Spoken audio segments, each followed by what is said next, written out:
What's up everybody? In this video I'm going to show you how to install the trailer light plug and the brake controller on your Audi.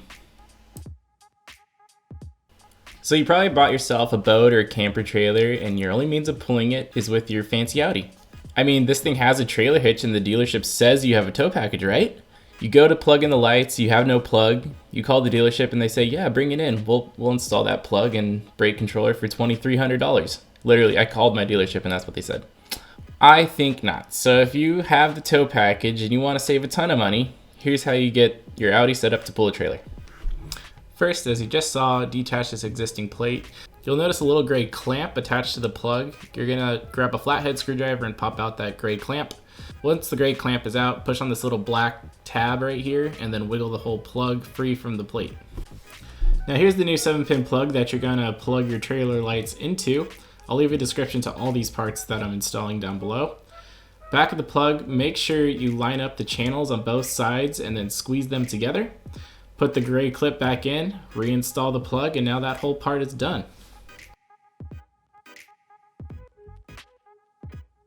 Jumping over to the front of the car, it's time to start installing the brake controller.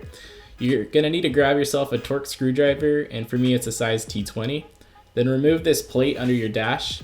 Once the plate's removed, remove the service plug to give yourself a little bit more room. Now up in your dash, you're gonna look for this foam wrapped plug. For me, it's right here, all tucked up by the parking brake. Pull the plug down, get it all untangled from all the cables here, and start thinking where you're gonna wanna put your brake controller. Okay, grab your brake controller harness and brake controller and let's get this installed.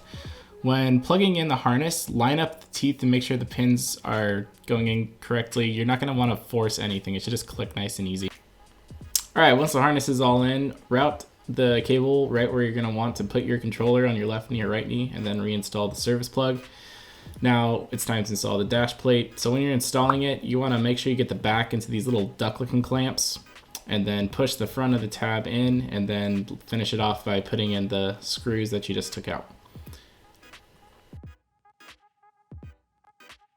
Once the plate's all installed, now it's time to install the bracket for the brake controller, and then followed by the controller itself. And then once everything's installed and nice and tight, all you have to do is plug in the controller, then get the wires all routed where they should be.